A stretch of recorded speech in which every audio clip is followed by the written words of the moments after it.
But if there's this fear base where you leave and there's this fear of, am I good enough, or am I setting, the bar too high for myself? I think that that's where we start to get a little bit of the religious trauma that starts to come in. Millions of American families. And then they came up, it's a word that they came up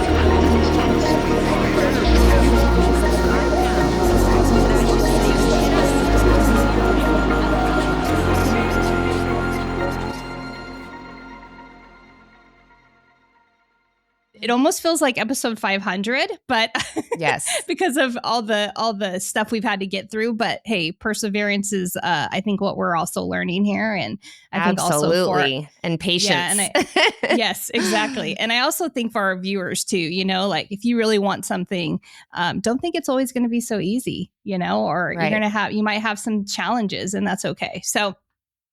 Yes. All right. So we're going to move forward, and we're going to continue our talks on social heredity and the 4 influences of that. If you are just now hopping in and wondering what the heck social heredity is, real quick, basically in a nutshell, social heredity is the combination of your environment growing up, and it has somewhat helped shape you as a person today. We're going to talk about religion.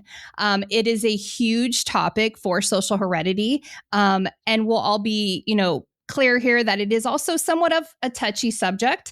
Not a lot of people like to talk about religion or politics, and that's okay.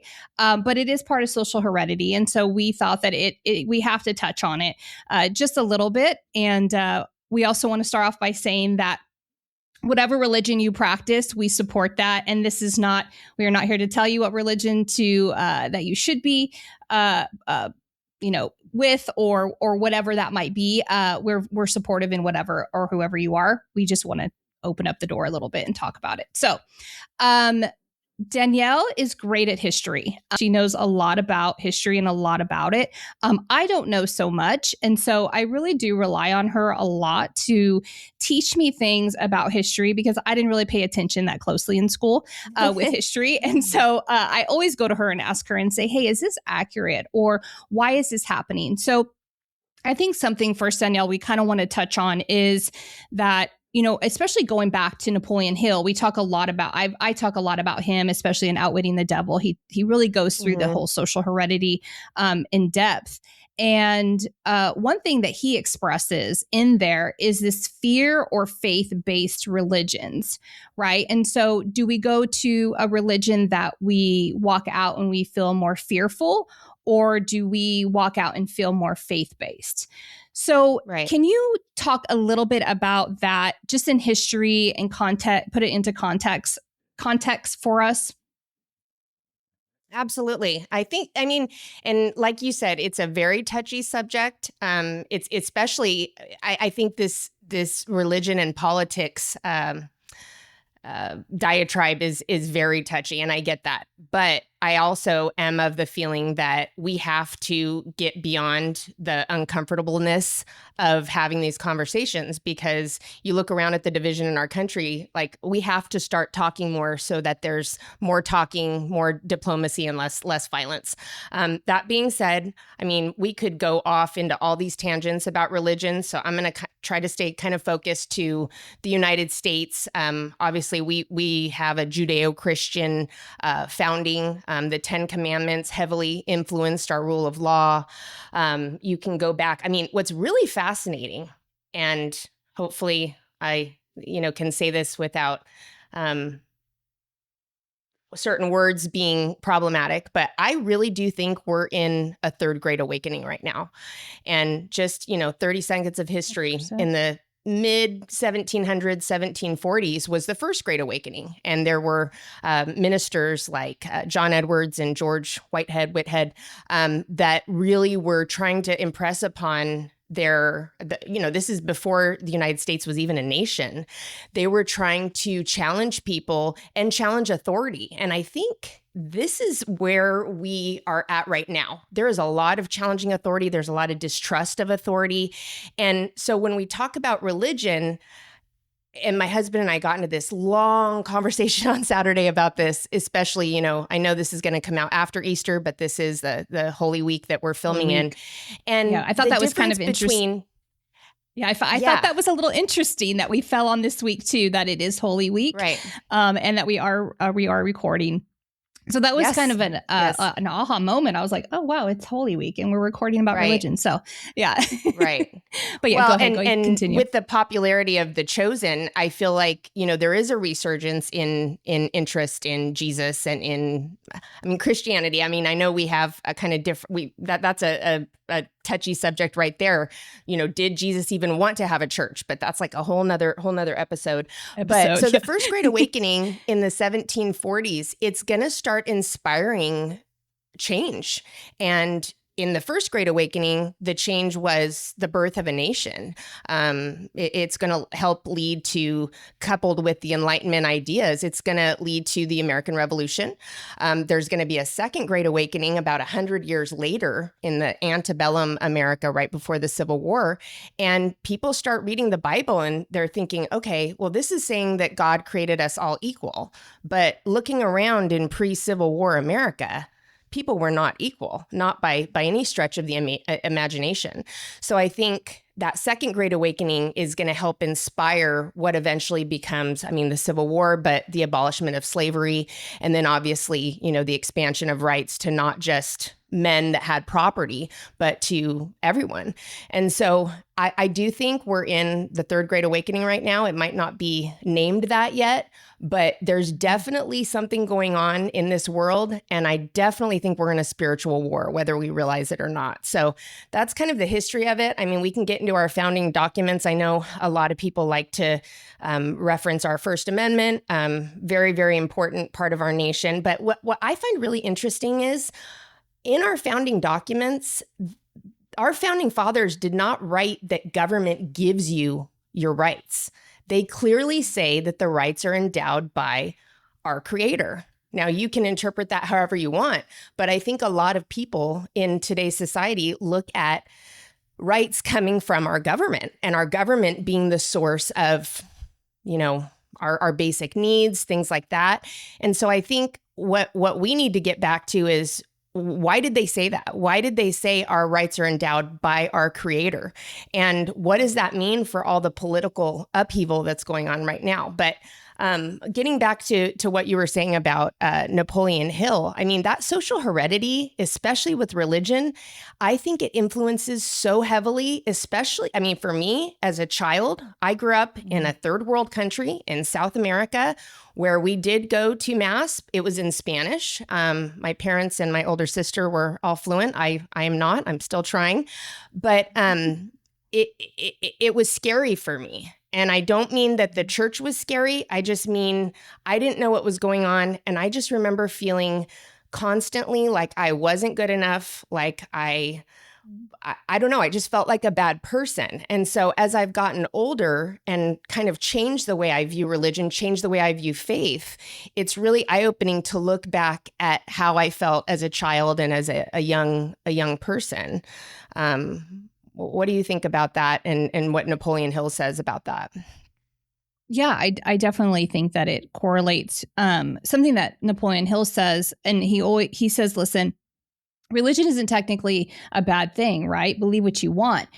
What he says that it gets kind of in the weeds is that if it's fear-based or faith-based. So if you're going to, whether it be a temple, a mosque, wherever you're going, a church, you want to make sure that you're feeling as though there is some sort of feel good feeling there is the best that I can maybe describe it. Do you feel God's presence there? And I have had actually quite a few clients. For those that don't know, I do live in the Bible Belt. And I have had some clients come to me that do have religious trauma. And this is trauma that they, like you said, have felt fear. They have felt criticized. Now, these are not all churches. Self-doubt. This is not, self-doubt. This is not across the board. These are just people that have come that have lived in certain environments, maybe whether it was their family or the church or whatever, that have made them feel that way. So it does correlate. And I think that that's what Napoleon Hill was saying, was that, listen, learn how to have faith, right? Learn how to connect, learn how to that infinite source, right? To whatever it is that you feel like you can connect to it, and talk to it, and rely on it, and whatever that might be.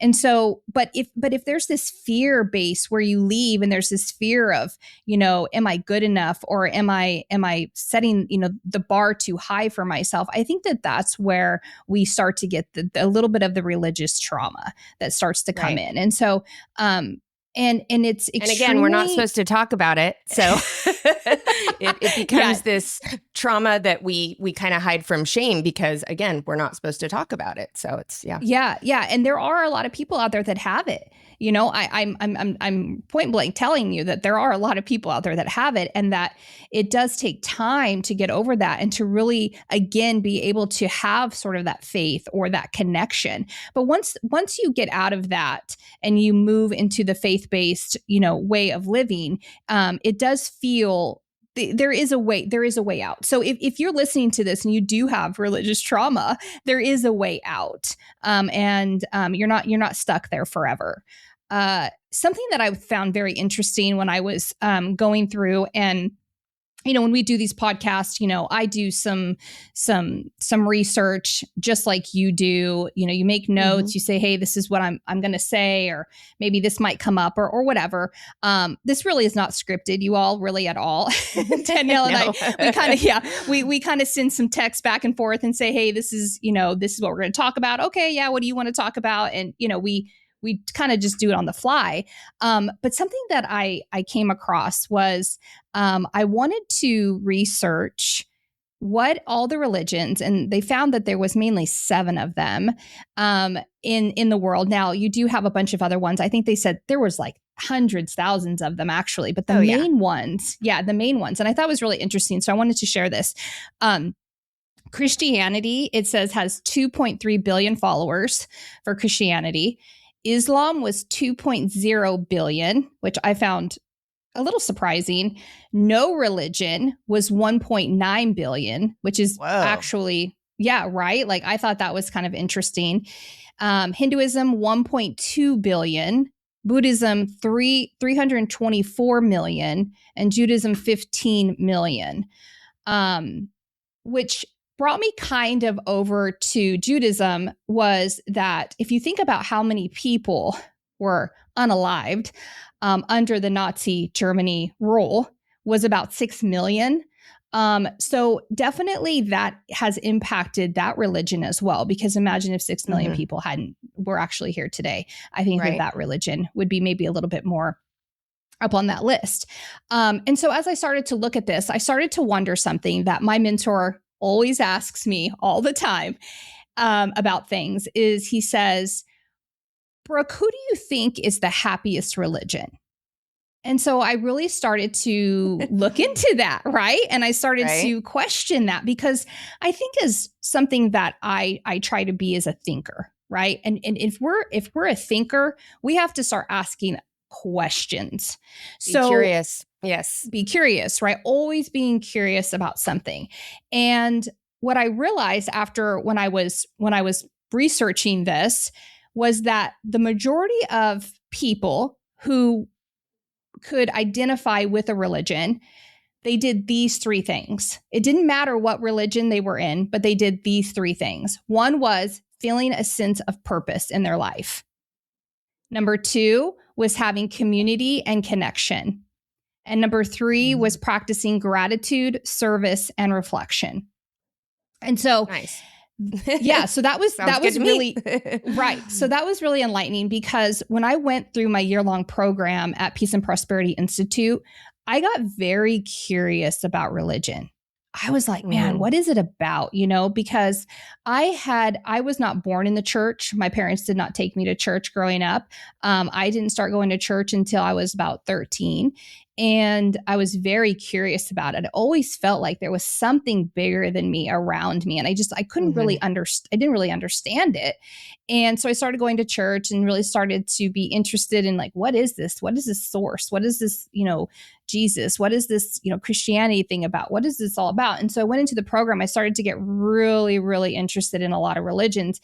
And I started to look at them all. And I really realized that they all have had a lot in common.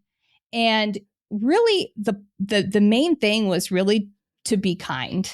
And I think that that's really what the root of every religion that I really looked into. It was really to be kind and to be of service. And I'd probably say 3 was really gratitude.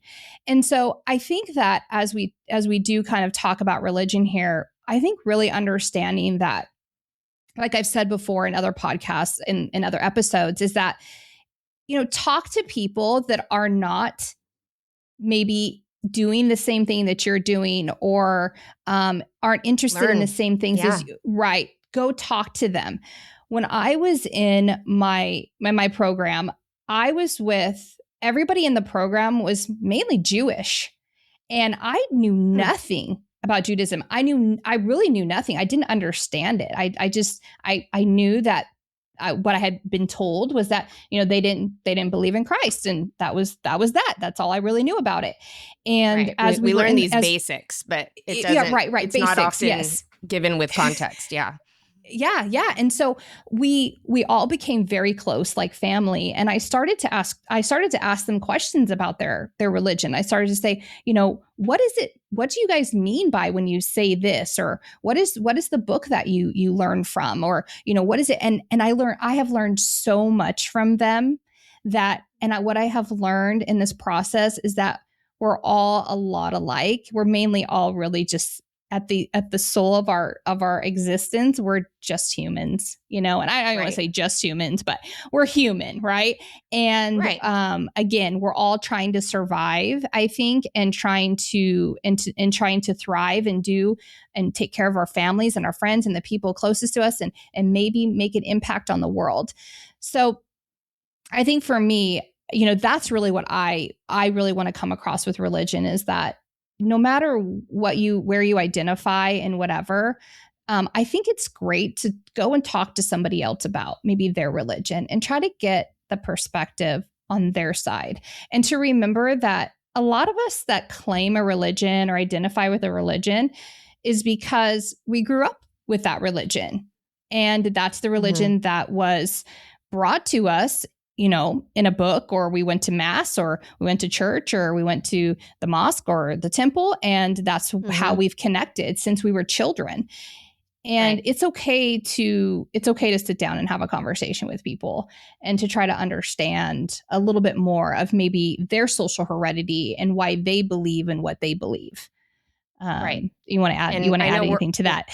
Well, we're going to say this over and over, but everyone has their own viewpoints and their own stories. And without being in those person's shoes and having those experiencing, having that exposure, like for me, that's what really helps me understand why we are so different, because we don't have the same story.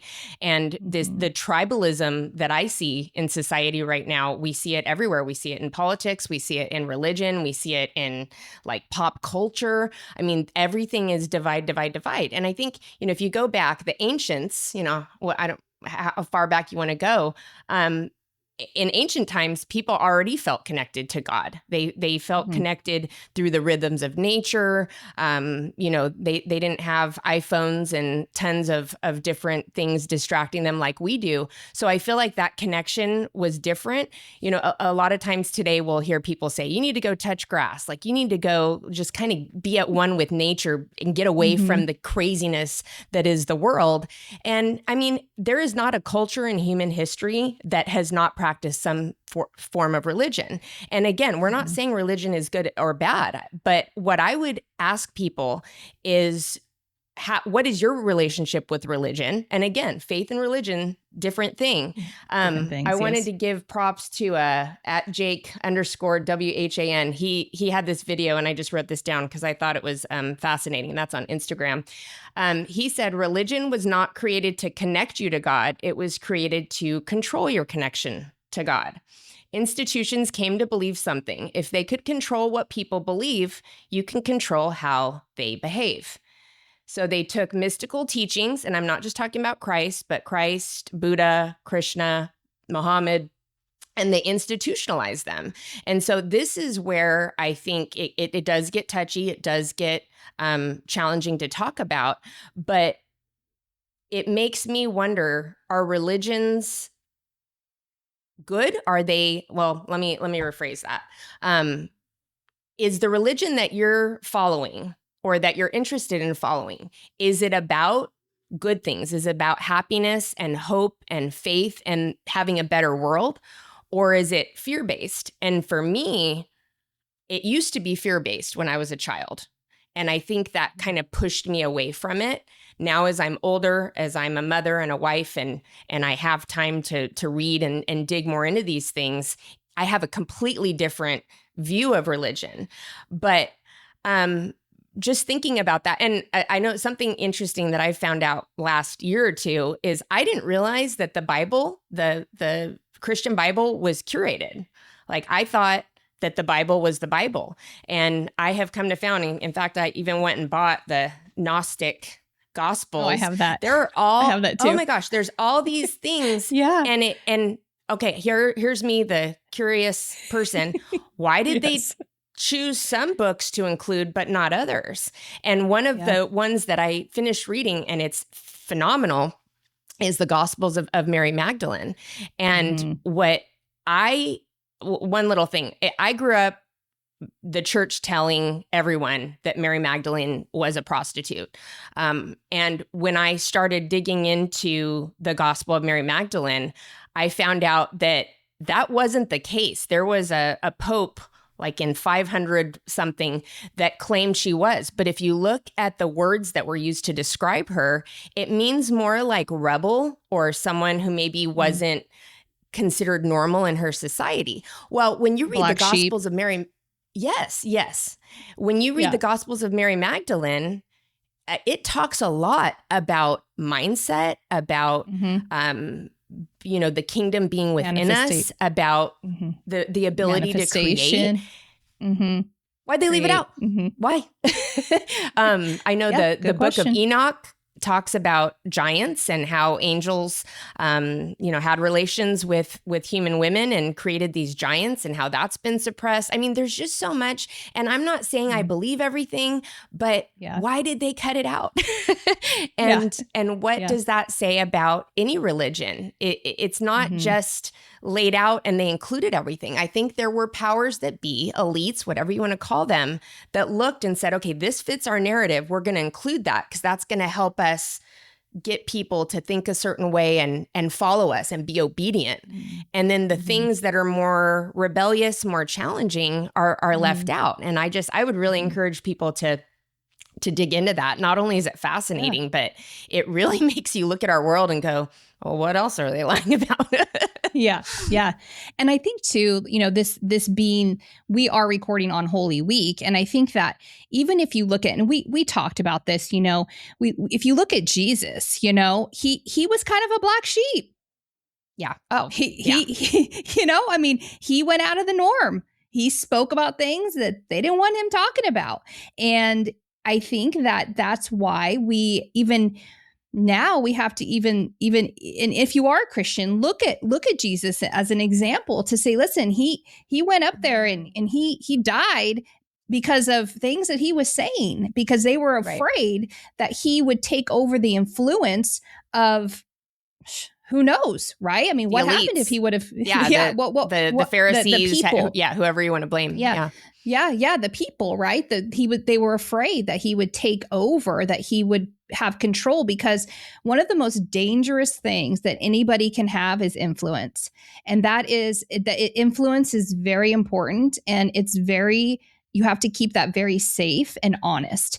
And he was Right. he was going against some people that he didn't think that were doing the right things, and he spoke out, and they didn't like it, and He flipped some tables. he flipped some tables, and he ended up having to lose his life over it. And so this is, I think, also something that you and I, we have to talk about these things. We have to start talking. We have to start opening communication, because if we don't, then people in the past, whoever they are, any mentors that have died because they use their voice. Right. And so we have to understand that we have to speak up about these things, and that it is okay not to agree, right? To just listen, right, and to just hear, right, somebody out. So talking about, Mary Magdalene, I mean, yeah, they were really all black sheep. They really were. Right. They separated themselves from the flock, and yeah, go for it. I was just going to say, I'm glad you said the word separate, because I think a lot of times when religion comes up, especially talking with politics, and I know it feels like I talk about politics a lot, but history and politics are my obsession. They go hand in hand. People like, boy bands. I'm back in the 90s. Some people are fascinated with certain things. I love history and politics. I find it fascinating. I find human behavior fascinating.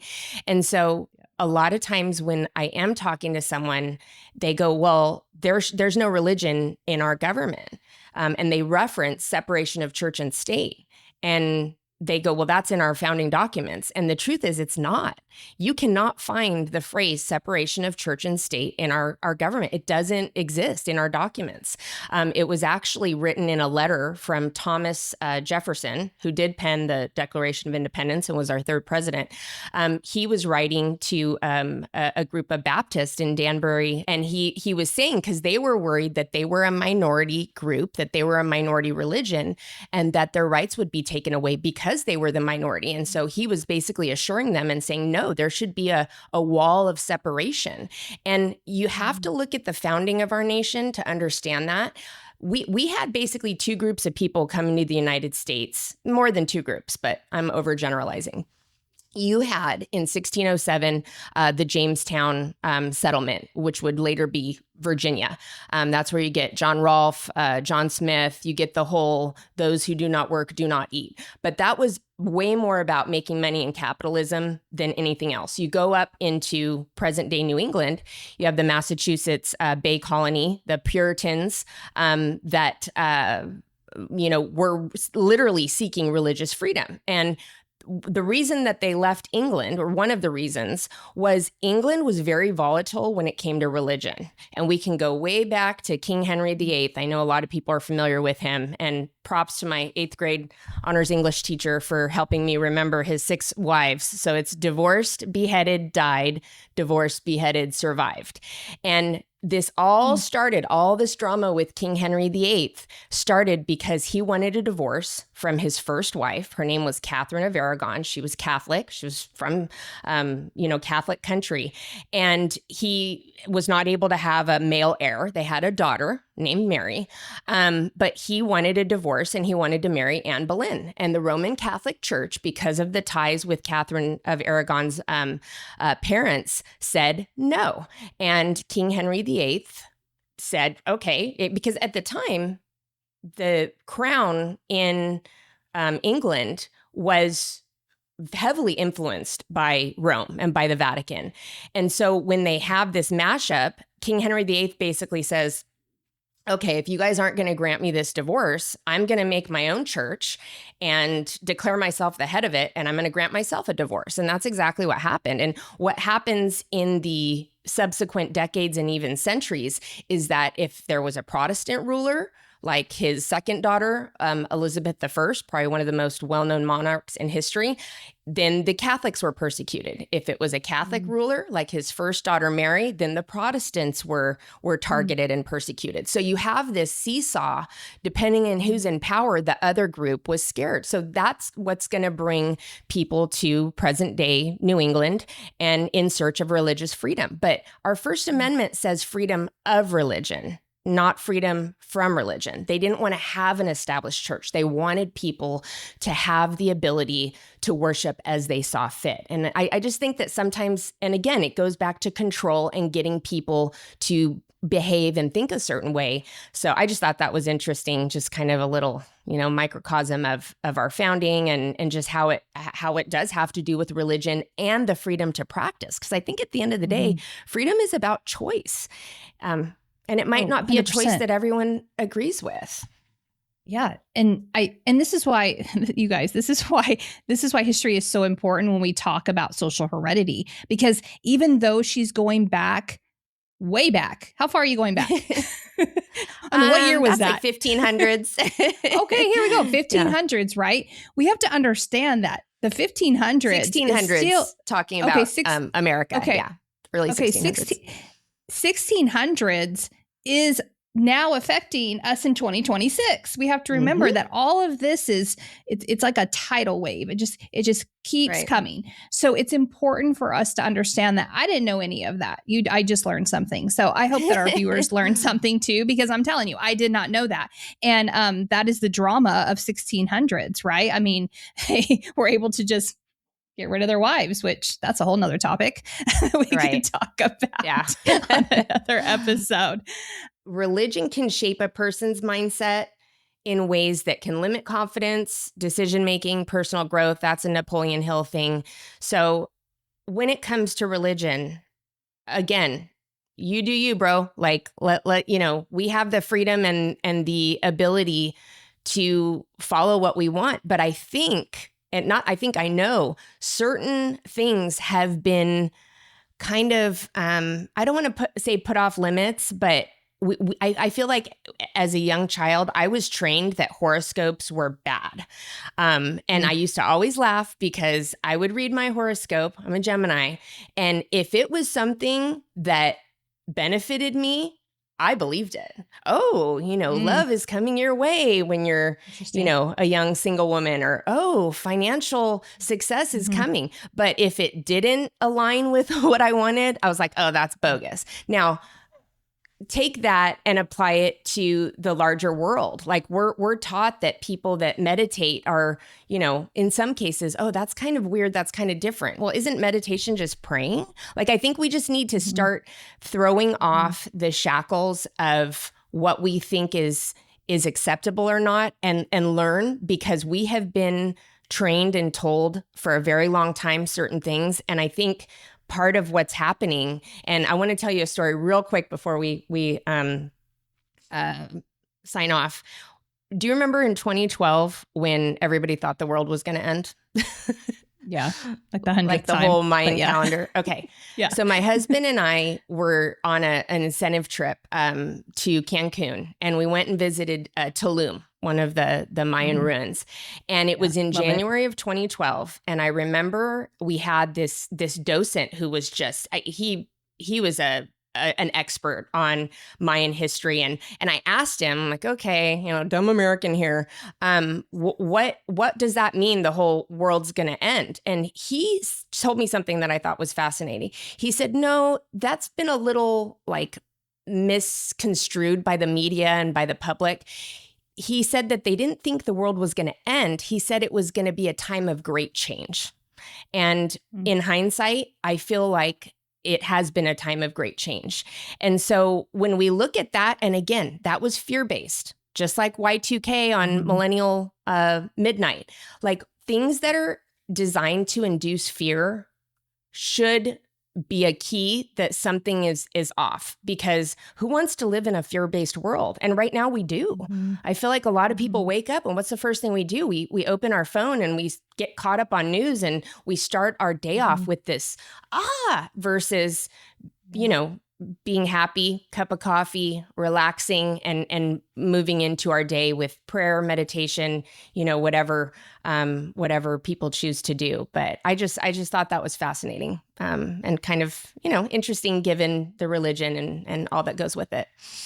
Yeah, no, I definitely agree with you. And I think that is the core of what we're talking about with social heredity, is that when you look at your social heredity, when you look at these different four influences, did you have more fear based in one area?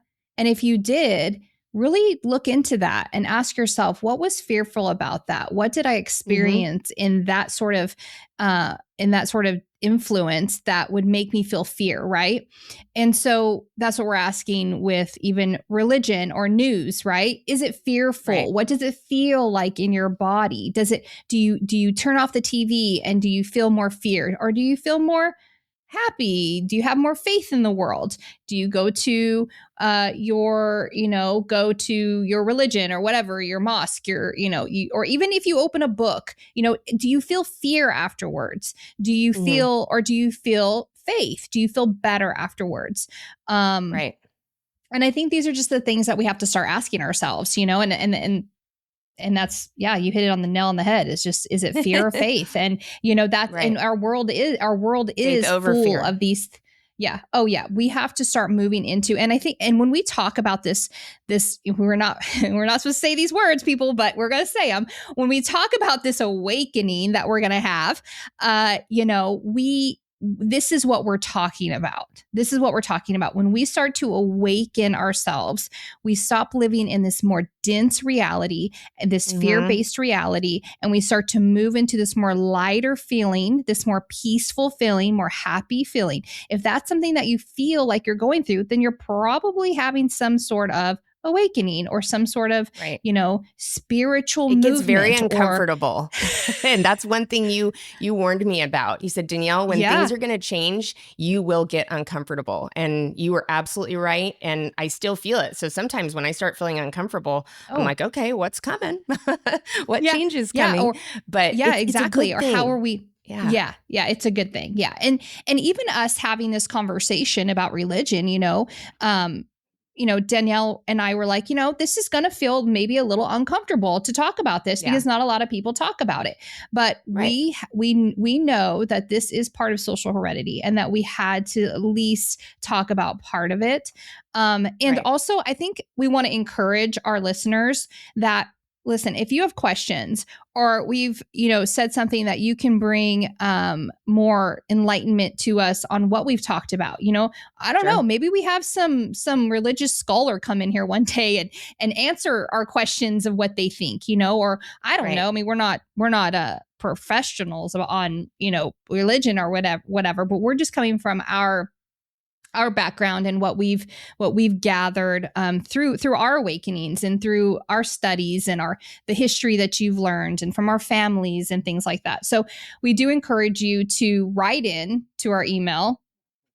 You can find our email.